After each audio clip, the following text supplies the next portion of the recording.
What's up, guys? Kyle Spears from Blacklisted HQ. Logan Fry here, client of mine. He's jumping in to talk about this first open workout, 20.1, 10 rounds, 8 ground to overhead, and 10 bar-facing burpees. So you guys probably saw this from our Instagram account, but if you go to our Instagram account, we're going to lay out a warm-up in the comments section that we're going to recommend for you guys to do before you hit this workout. As always, when you're bringing intensity, warm-ups are very, very crucial. We're just going to walk you guys through it really quick here and kind of give you some guiding principles from the warm-up.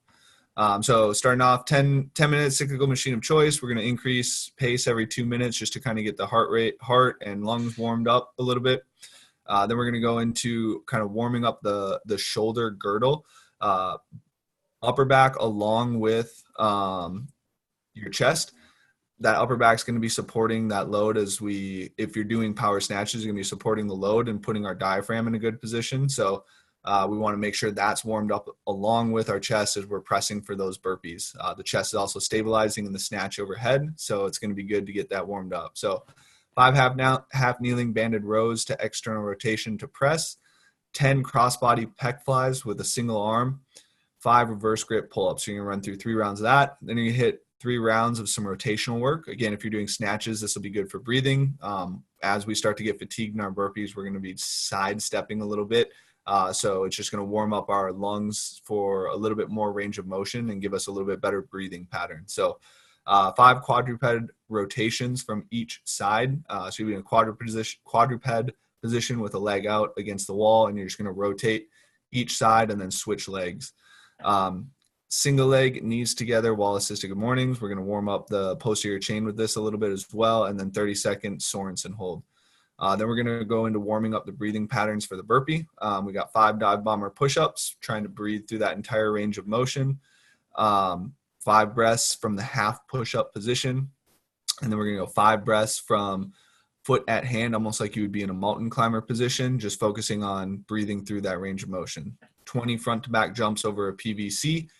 Just warming up our bounding mechanics. On this, we want you guys to focus on using as minimal muscle as possible during that jump. So we're maximizing our efficiency on the jump so that we're not spiking our heart rate through hard contractions on our jumps. 3 rounds, we're going to warm up the posterior chain a little bit more in our jumping mechanics, along with just kind of getting a full body or warm up the chest a little bit more with some push-ups. So we got 5 hip extensions slow, 5 hip extensions fast, just kind of getting some blood into that posterior chain and then trying to move with some a little bit of lactate accumulated. No push-up burpees. Again, we're just warming up that hinging pattern. 2 seated box jumps. Hopefully this gives you guys a little bit of explosive power on your jumps so that when you do jump over the bar, you're not contracting as hard. And then 6 to 10 slow and controlled push-ups, just trying to drive a little bit of lactate into the triceps and warm them up again a little bit more. Then we're going to have you guys warm up your snatch and burpees. If you want to, you guys can do blood flow restriction with some voodoo floss, 2 minutes each arm. That's just going to help lactate accumulation inside the arms. That's an optional piece if you guys want to do that or not. And then our sport-specific warm-up, we'll get 2 to 5 sets, depending on your physiology. When you feel warmed up, you're going to assault bike for 30 seconds, ramping up the pace every 10 seconds. 4 power snatches or clean jerks, whichever you're doing for the workout. We're going to talk more about the clean and jerks here. 6 bar-facing burpees. And just to keep that aerobic system warmed up, we're going to be, guys, 2 minutes active bike on the assault bike between rounds. So you guys kind of choose which however many sets you want to do, when you feel warm, when you don't feel warm.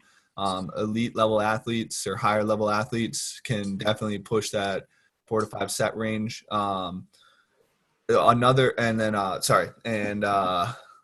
Lower level athletes, we're going to want to save a little bit of the volume tolerance for the workout. So we might have you push a little bit to the lower end of the rep range.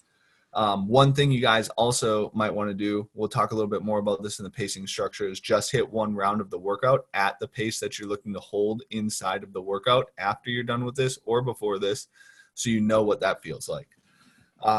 We'll talk about the pacing structure now, and more about that here in a second. So these guys, flew through the workout. Scott and Rich, great examples for what elite level scores are going to be like. Scott came in at 9:22. I think you're going to actually see guys a little bit faster than that and pushing that sub 9-minute mark. Rich was 9:42, so about 20 seconds slower. I think to be relatively competitive in this workout for guys, you're going to be somewhere around that 10, right around Rich's time, 10 minutes, 9:40 time range. For females, we didn't get to look at any of the female scores. I wasn't sure if they're, I'm not, do you know, Logan, were they streaming any of the females on any of the other streams? I didn't see any. I mean, they probably did. They probably were for like other countries, Yeah. but not. I don't think any major platforms for the United States. Okay. For females, the burpees are going to be a little bit slower. Their snatch speed is going to be a little bit faster. 65 pounds is relatively a lower weight. And we typically see females a little bit shorter than males. So we could see relatively the same times. My guess would be that we'll see a little bit slower times just because of the burpee speed. But probably for females, we're looking right around 10 to 10:30.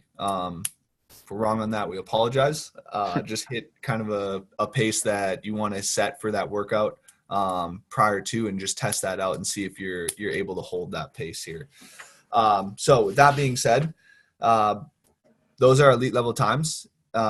We don't expect everyone to be pushing for those times. Logan's going to kind of go over what his pace strategy is going to be for elite level kind of CrossFitters. But if you guys are kind of in that mid-range or, a little bit less experienced in the sport, we're probably looking at around the 12-minute to 15-minute time range. Both these guys in this workout did power snatches. We're actually not going to recommend that for most people. You can get your clean and jerks done pretty quickly at 95 pounds, and you can cycle that bar pretty fast at 95 pounds. So this is a burpee workout, and what we want you guys to focus on doing is making sure that your burpee speed stays consistent. So that might mean breaking up your clean and jerks or snatches, whichever you're doing, into 4-4, and keeping your burpee speed at a consistent pace. Or it might mean switching from snatches to clean and jerks so you're a little bit less fatigued going into the burpees. But big thing, guys, is don't be afraid to break that barbell right off the bat, especially if you're not super great at breathing with the barbell. And don't be afraid to do clean and jerks right away. They're almost just as fast as power snatches at that weight, and they're a little bit less taxing from a breathing standpoint. They're not going to tax or they're not going to put as much tension on the system, so you're going to be able to breathe a little bit better with the joint stack overhead. Let's see.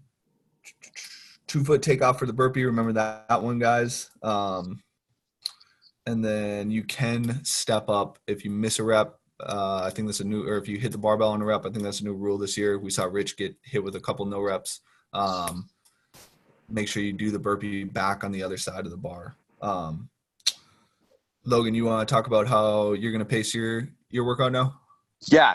So first thoughts on this workout. I don't know, Kyle, if you heard, but Rich and Scott said that the workout got bad about 2 rounds in. And Okay. I don't think that that's necessarily true if they would have had a warm up, because as we were watching, they literally did not warm up. And for a time domain that's going to be 9 to 10 minutes at the elite level, it's not going to be as fast as like a 2K row, but it's going to get super, super intense right there at the end. So, I mean, you have to have just a really good warm up and be able to touch those kind of more intense levels right before you get going, because at some point in the workout, you're going to have to really push it. But first thoughts for me is not being afraid to go to clean and jerks. For me, I'm going to start off going power snatches, just because power snatches are a pretty good movement for me. I'm able to breathe pretty well through them. But the burpees, maybe not so much a great strength for me. So I'm going to do my best to really breathe through my power snatches. And if I go to clean and jerks, go to clean and jerks, so that I'm that I'm just able to stay steady within the burpees. We chatted about this a little bit already, but trying to keep my rounds, about a minute, maybe less, making sure that right before the workout that I hit around at my desired pace. And also, as far as the burpees go, so the snatches and or clean and jerks are really going to fatigue the burpees out more than, like we said, maybe thrusters or wall balls or maybe rowing or something of that nature. And we typically see bar facing burpees paired with thrusters. So the biggest thing that I'm really going to concentrate on my burpees is not making the push-up portion slow. And if I need to take more rest at the top so I can bounce out of the bottom, then I'm going to do that. Because a lot of people, if you watch the burpees and whenever they start to break down, they go into the bottom position really slow, and then they kind of arc up their back and then step up. So they basically did an eccentric push-up into a even slower push-up on the way up. So for me, I'm going to go into it thinking, even if I need to take more break at the top, I need to stay fast at the bottom, just because my press out is going to get pretty hard on the snatches or clean and jerks if I continue that strategy. And also for me, I do know that clean and jerks are a lot easier to breathe. It is, and my shoulder to overhead is really good as well. So if I'm able to go to that and it's going to keep my heart rate down, that's going to be super important. So when I look at this, I'm probably thinking that I'm probably going to power snatch for at least 4 to 5 rounds. And then I'm probably going to go to clean and jerks. And then for the last 2 rounds, I'm going to really step it up, go power snatches. And if I can, go muscle snatches, just because I will be able to do that. And that last round, at least for those last 2 rounds, or like we said, round and a half, just my physiology, I'm going to be able to push really hard for that. And also for me, muscle snatches keep my heart rate down a lot. Okay. So it's going to be, I can't muscle snatch the whole workout because it's going to become more of a muscular fatigue thing. But if I save it a little bit, those last 2 rounds, I can muscle snatch, and it'll keep my heart rate down. So the burpees will be even faster on those. I think we said last, probably 13 burpees. That's where you're really going to pick up that pace. So yeah, I mean, for me, I think this is definitely, we kind of chatted about, around the 10-minute range is what you're going to see. Maybe some shorter athletes or athletes that are, can really go on these types of workouts are going to be around 8.5, maybe even 8. Someone like Noah Olson that's has a pretty good snatch and, shorter range of motion.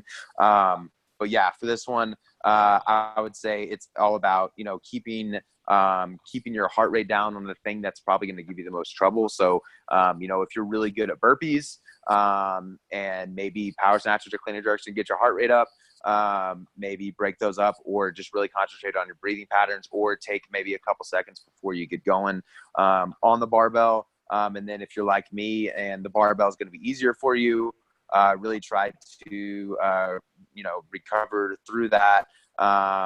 So you're able to stay consistent, on the burpees. Perfect. Yeah. Logan has some good points there, guys.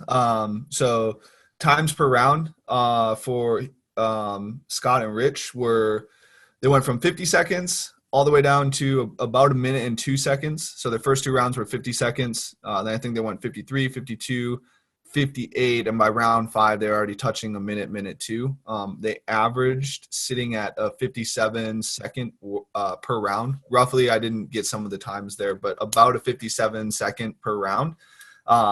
Again, that's elite times, guys. So I think for most people, you're probably going to be wanting to sit around a 110, maybe a 120 per round. I think a 130 per round would allow you to finish. Let's see. Yeah, I think it would. Yeah. Yeah, a 130 per round allow you to finish. So if you're averaging 130 rounds, guys, you're going to finish this workout. The big thing is we definitely should probably do this at some point in time.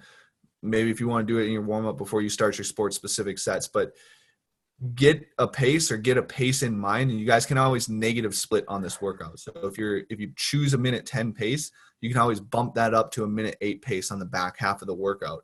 So if you got choose your pace that you feel you can consistently hit, and in the warm up, just do one round of that pace. It's gonna feel extremely slow, and it's gonna feel like you're crawling. But by round 5, more than likely that pace is gonna feel like it is just kicking you in the nuts. So get your pace, kind of set a pace. And if you are feeling good on round 5, you can negative split that workout and start to creep up. I think that was Rich's game plan originally, actually, watching him. He just got that no rep, and it looked like once he got that no rep, he basically just was like done with the workout. So, creep up, allow yourself, if you can, try and kind of negative split that workout, but find your pace and stick to that pace for that workout. And then Logan made another good point on the burpees. But if you guys just go back and watch Scott versus Rich on the burpees, yeah, he did a really good job. Yeah. That's exactly what Logan was talking about, was that drop down and you use the ground and elasticity to bounce back up out of that burpee. So for an example of what Logan was talking about, go back and watch Scott's burpees, and he's going to save his shoulders a ton on that.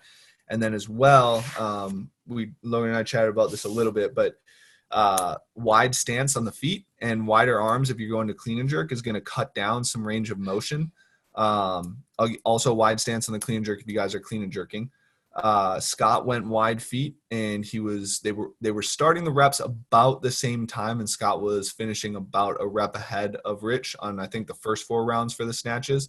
So that could have been a bunch of factors, but if you're standing wider, you're going to have a little bit less range of motion to move that barbell, and work out this short, and with this many reps, that range of motion is going to add up. So keep that in mind. Just a little bit of efficiency tips. If you guys haven't practiced that, don't recommend it. If you guys have played around with some of your feet placements, then and hand placements, so you're comfortable with kind of changing some things up, definitely go ahead and give that a shot. Logan, do you have anything else, or? Yeah, I would say just kind of reiterating, just be able to push those that last round and a half. Just really be able to drop the hammer. And you can typically always go faster on burpees. So be able to. I'm not saying like for me, I'm probably not going to have negative splits. Just because that's the athlete that I am. Right. But just be able to really drop the hammer and know that this workout's going to hurt. And like we said, statistically, the first workout is worth the most. So keep that in mind. And I know it's always tough because if you're playing, I always talked about playing football or something, you kind of get the first couple plays out of the way and then you're ready. Well, this is the Open. You can't afford to have a bad workout the first week. So just be able to mentally lock in and really attack this one, because it's going to hurt. But if you're prepared for the hurt, it's going to be a lot better for you. Bring the pain. Yep. Second time this year, bring the pain. Yep, for sure. Cool, guys. Leave some comments if you guys have any questions or anything like that. You guys can direct message us. I think that this is going to probably go up on YouTube. So if you guys want to leave some comments in the YouTube section about pacing strategies or anything like that, or if you have any questions on pacing strategies, leave some comments. Follow us on Instagram if you're watching this from YouTube, Blacklisted HQ, Blacklisted period HQ.